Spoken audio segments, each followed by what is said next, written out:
Agora nós vamos fazer uma série de exercícios para fixação do conteúdo. O primeiro exercício é para calcular a declividade de um terreno para 6 leituras com Mais uma nível vez pé eu de galinha, agradeço pela atenção de com as vocês leituras de e espaçamento o meu muito vertical obrigado. parciais de 35, 32, 26, 28, 29, 31 centímetros, sendo o comprimento do pé de galinha de 3 metros. O segundo exercício é para calcular a declividade de um terreno para uma leitura de 90 centímetros de espaçamento vertical com o nível de pé de borracha de 12 metros. O terceiro exercício é para calcular a declividade de um terreno com as leituras inferior e superior do nível ótimo foram para o primeiro ponto de 50 e 60 centímetros e para o segundo ponto de 250 e 374 centímetros, com os aparelhos entre os dois pontos. E o quarto exercício é para transformar 8% de declive em graus.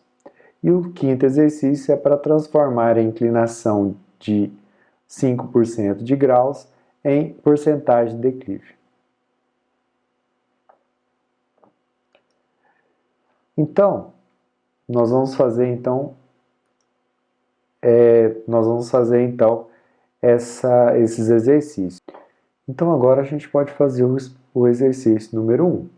Para fazer o exercício número 1, precisamos primeiramente lembrar da propriedade da declividade, pois sabemos que declividade é igual a espaçamento vertical sobre espaçamento horizontal vezes 100. Então, para fazer o exercício número 1, nós vamos então calcular primeiramente o espaçamento vertical. Espaçamento vertical é igual a o somatório, dos espaçamentos verticais medidos pelo pé de galinha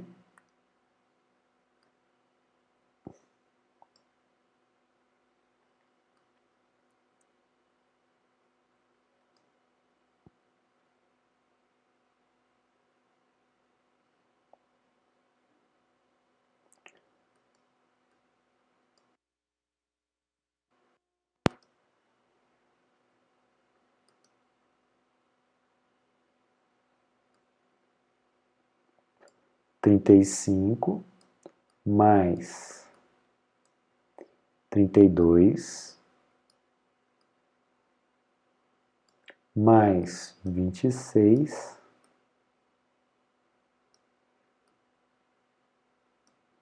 mais 28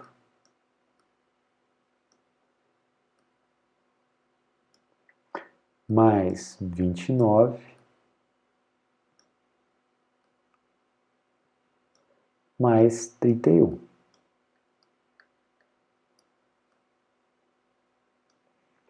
Isso é igual a 35 mais 32 mais 26 mais 28. 35 mais 32 mais 26 mais 28 mais 29 mais 31. Isso é igual a... Isso aqui é igual a 181. Então, nós temos o espaçamento horizontal, o vertical. O espaçamento horizontal é igual ao tamanho, largura do nível pé de galinha, que é de 3 metros, multiplicado pelo número de vezes que foi medido, que é 6 leituras. Então, nós temos 3 vezes 6, 18. 3 vezes 6 dá 18. Então, nós temos 18. Então, agora é fácil calcular a declividade. Declividade é igual a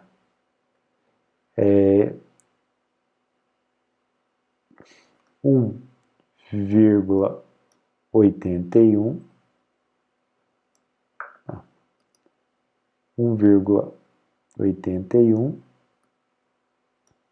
dividido por 18, que tem que ser em metros, vezes 100.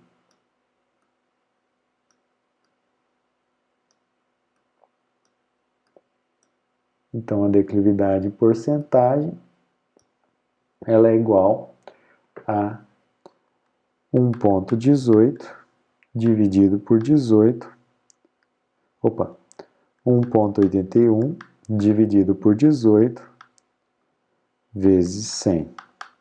Então, nós temos aqui que a declividade em porcentagem é igual a 10, arredondando, 10%.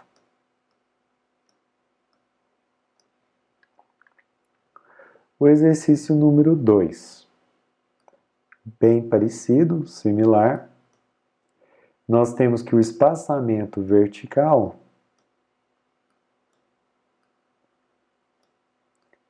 é igual à leitura do equipamento, foi 90 centímetros.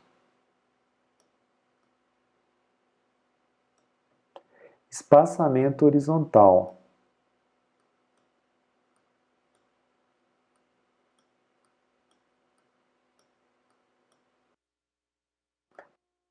que é 12 metros.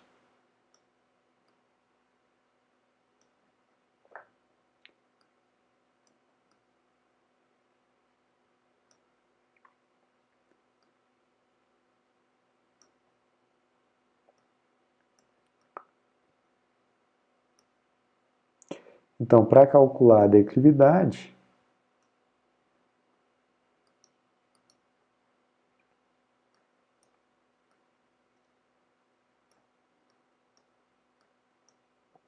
é igual a 0,90 dividido por 12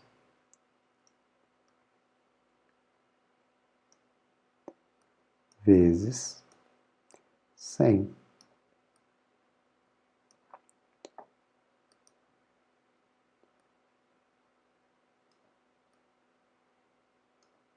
Então, nós temos que a declividade,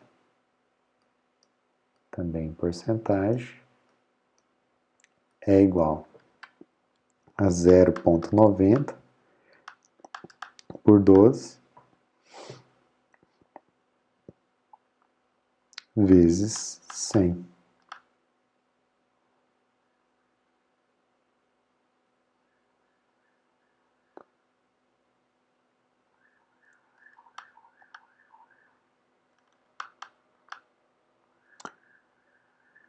Zero vírgula nove dividido por 12 vezes 100 deu 7,5%.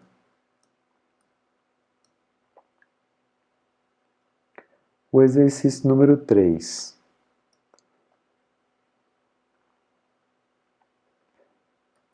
Então, para calcular aqui o exercício número 3,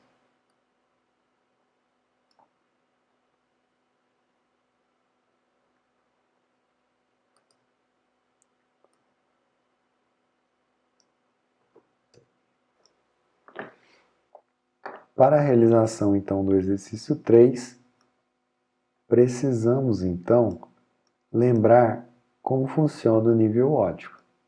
Então, imaginando aqui um declive de um terreno, o nível óptico ele foi instalado aqui nessa posição.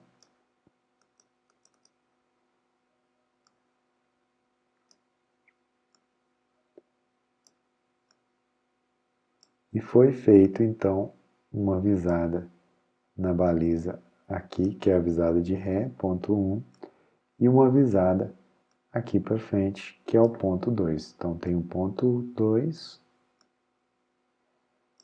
E aqui nós temos o ponto 1.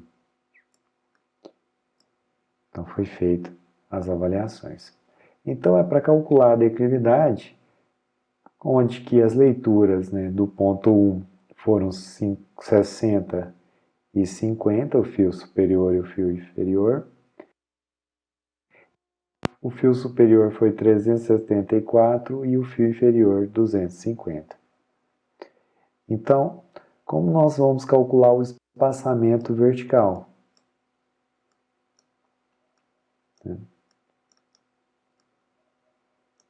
Para calcular o espaçamento vertical, nós podemos então fazer o cálculo, né, do fio médio do ponto 2 menos o fio médio do ponto 1. Só que nós não temos o fio médio do ponto 2. Como que nós vamos obter? Para obter o fio médio do ponto 2, nós somamos a leitura do fio superior mais a leitura do fio inferior e dividimos por 2, que nós vamos ter o fio médio. Então, 374 mais 250, nós vamos então obter o fio médio.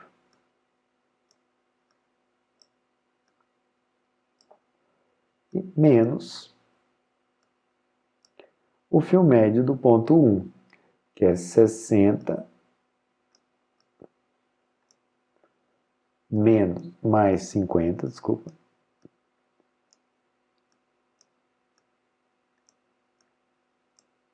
dividido por 2. Então, nós temos 374 menos 200, mais 250, dividido por 2, vai dar 312.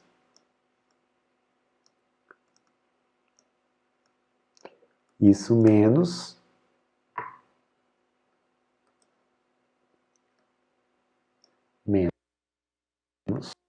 312,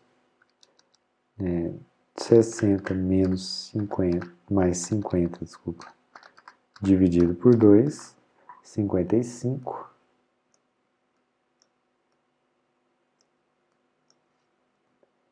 Então, o espaçamento vertical é igual a 312 menos 55, 257 centímetros. Vamos então transformar para metros. Espaçamento vertical em metros é igual a 2,57 metros.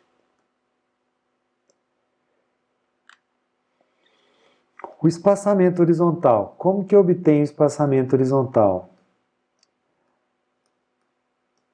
Primeiramente, temos que lembrar, então, da constante do aparelho. Então, para obter o espaçamento horizontal, nós sabemos que espaçamento horizontal é o fio médio, o fio superior, menos o fio inferior,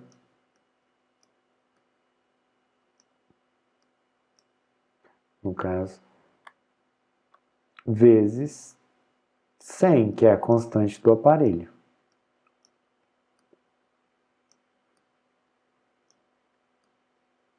Então, nós temos que o espaçamento horizontal do ponto 1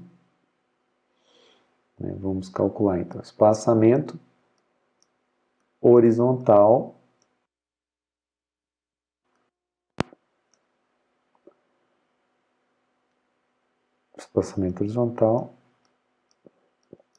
é igual ao somatório do espaçamento horizontal do ponto 1 mais o espaçamento horizontal do ponto 2.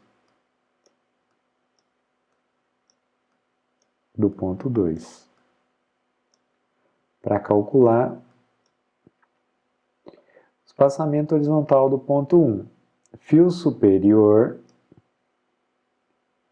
que é igual a 60 menos 50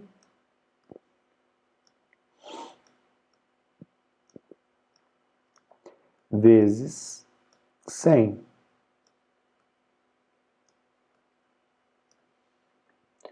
Somando mais o fio superior do ponto 2, 374,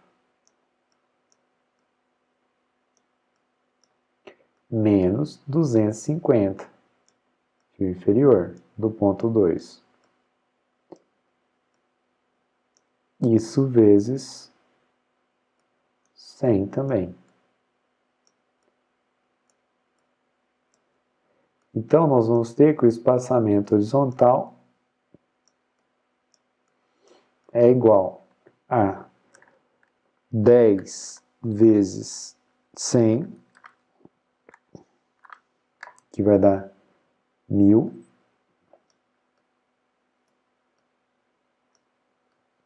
mais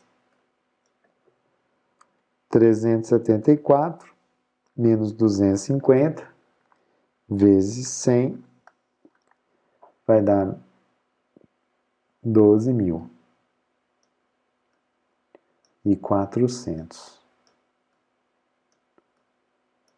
12.400 mais 1000 vai dar 13.400. Isso em centímetros. Para transformar para metros, nós vamos ter então que o espaçamento horizontal em metros é igual a 13 metros, 134 metros. Agora a declividade é igual ao espaçamento horizontal, espaçamento vertical sobre o espaçamento horizontal vezes 100. Então, 2,57 dividido por 134 vezes 100. Então, declividade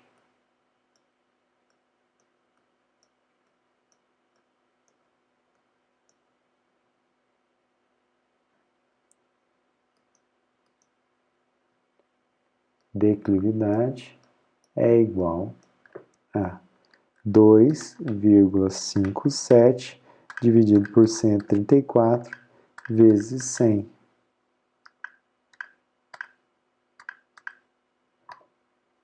1,9, arredondando 9,2%. Bem simples, né? Tranquilo.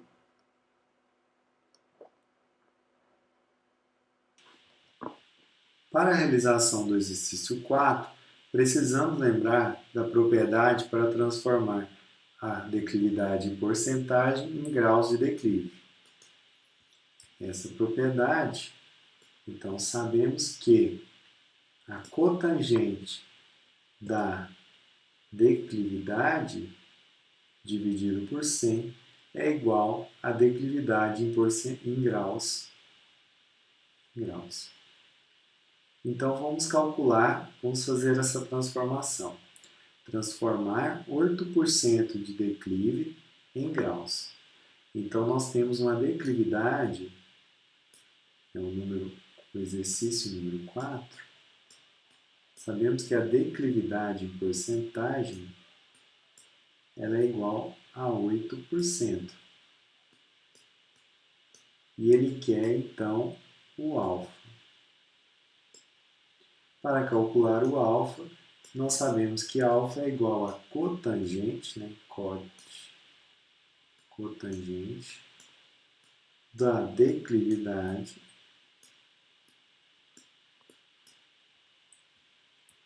Para calcular, então, sabemos que a cotangente da declividade dividido por 100. Então, 8, que é a declividade, dividido por 100. Então, o alfa é igual a cotangente. Então, 8 dividido por 100, nós temos a cotangente de 0,08. Como que eu calculo a cotangente? Na calculadora de vocês, vocês vão calcular o inverso da tangente. Então, nessa calculadora que vocês têm científica, tangente elevado a menos 1 é a cotangente da tangente. Então, vocês vão ter o valor aí. Esse valor é igual a cotangente de 0,08. Então, eu tenho que a declividade em graus é 4,57 graus. Ou, né, posso também fazer a transformação apertando. Eu posso apertar aí na calculadora de vocês o graus, vírgula, eu vou transformar isso em graus, 4 graus, 34 minutos e 26 segundos.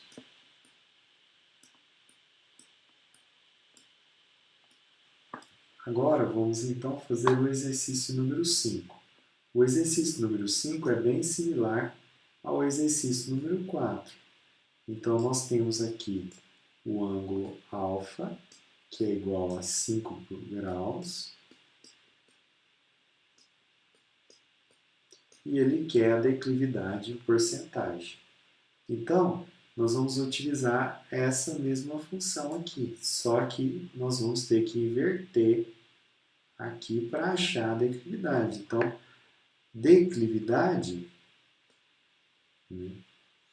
declividade em porcentagem é igual a tangente, tangente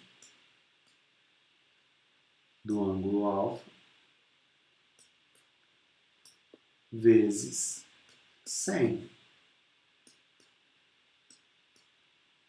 Então, primeiramente a gente tira a tangente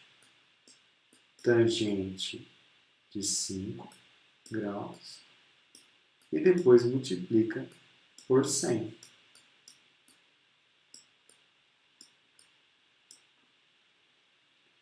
Então, a declividade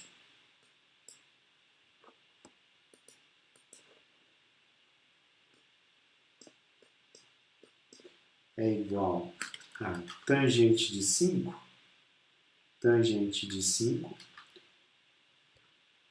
é igual a 0,087, arredondando 5, vezes 100. Então, 0,0875 vezes 100 vai dar aproximadamente 8,75%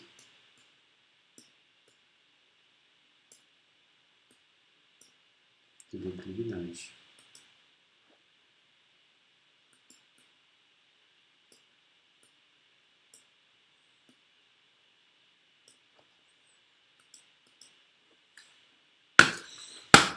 Então é isso.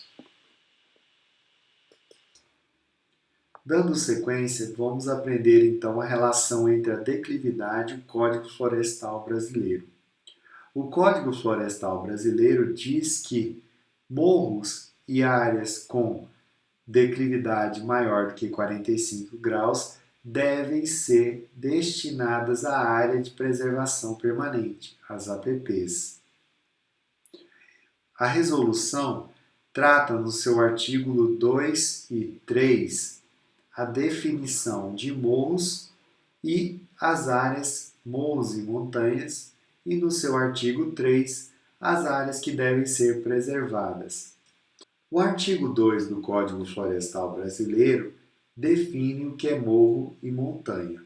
Morro são áreas que têm elevação superior a 50 metros e inferior a 300 metros e declividade maior do que 30 graus, desculpa. E montanha é aquela que tem elevação superior a partir da base de 300 metros e também declividade maior do que 30%.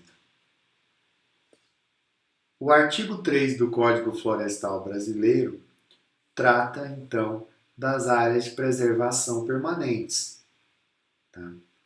No parágrafo 5, determina, então, que o topo do morro e de montanhas, áreas que são determinadas a partir de 2/3 da primeira curva no pé do morro, são determinados, então, tem que ser destinados à área de preservação permanente. Isso significa que 1/3 do topo do morro deve ser determinado à área de preservação permanente. O Código Florestal Brasileiro também determina que áreas próximas de nascente ou próximas de rios devem ser destinadas à área de preservação permanente. Normalmente, essa área essa área é determinada pela largura do rio ou da nascente. As nascentes normalmente é um raio de 50 metros em volta da nascente. Já no rio, dependendo da sua largura. Para rio com largura menor do que 10 metros, normalmente tem que deixar uma área na margem do rio de 30 metros. Para rios com largura entre 10 e 50 metros, nós temos que deixar uma mata ciliar de 50 metros. Para rios com largura entre 50 e 200 metros, nós temos que deixar uma área de mata ciliar entre 100 metros. Para rios com 200 e 600 metros, nós temos que deixar uma área de mata ciliar de 200 metros. E para rios com diâmetro maior do que 600 metros, temos que deixar uma área de mata ciliar de 500 metros.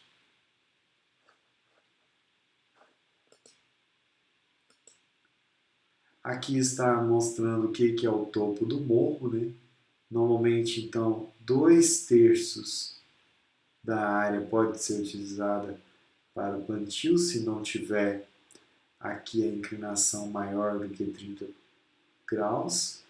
E aqui é o topo do morro, que deve ser necessariamente destinado à área de preservação, se tiver cota acima de 50 metros.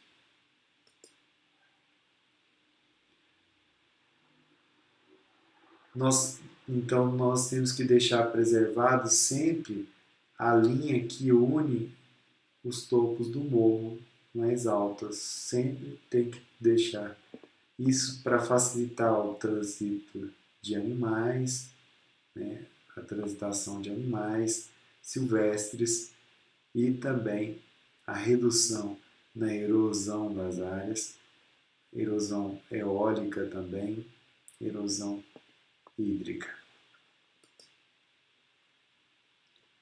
Aqui é um exemplo mostrando aqui como é o cume, as áreas que devem ser deixadas, áreas de preservação. Aqui é o exemplo através de cotas, né? Uma representação de cota, o que é um topo do morro, né? Topo do morro, então, sempre é a área mais alta. Aqui nós temos aqui uma representação por curvas de níveis, onde que eu tenho aqui o topo do morro, ele tem cota aqui de 587 metros, e essa área aqui deve ser destinada a APP. A representação gráfica aqui, né, a área de ABP é aquela área que tem, então, 2/3, né, a primeira cota da curva de nível está situada 2/3 da base. Então, 1/3 do morro ele tem que ser destinado à área de preservação permanente. Outra ferramenta que pode ser utilizada para medição de declividade do terreno é os mapas plano e altimétricos. Aqui é uma representação do mapa plano e altimétrico, representando aqui a Fazenda Escola do IF Goiano, onde foi feito a partir de um modelo de elevação, o MDE, Modelo Dimensional de Elevação. Foi feito os cálculos e aqui estão mostrando as curvas de nível do terreno. Então, a curva de nível representa o terreno em cada cota. Tá? Aqui, então, nós temos a fazenda escola e as suas cotas. Como podemos observar aqui, a área próxima do laboratório de agricultura, de agronomia, a maior cota, e à medida que a gente caminha aqui para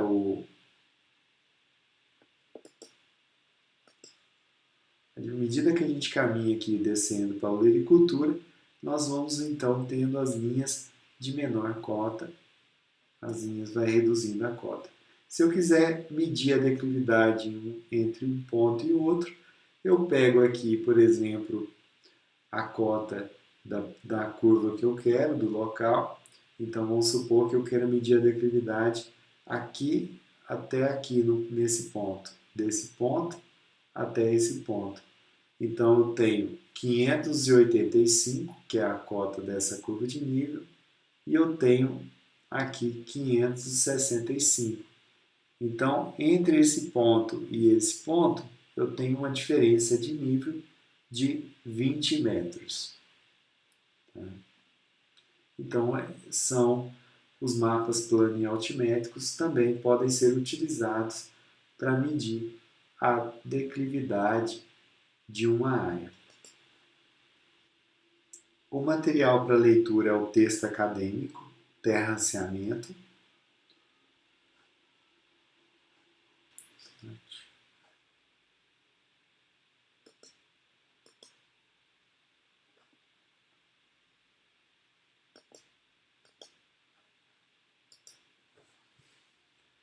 Mais uma vez eu agradeço pela atenção de vocês e o meu muito obrigado.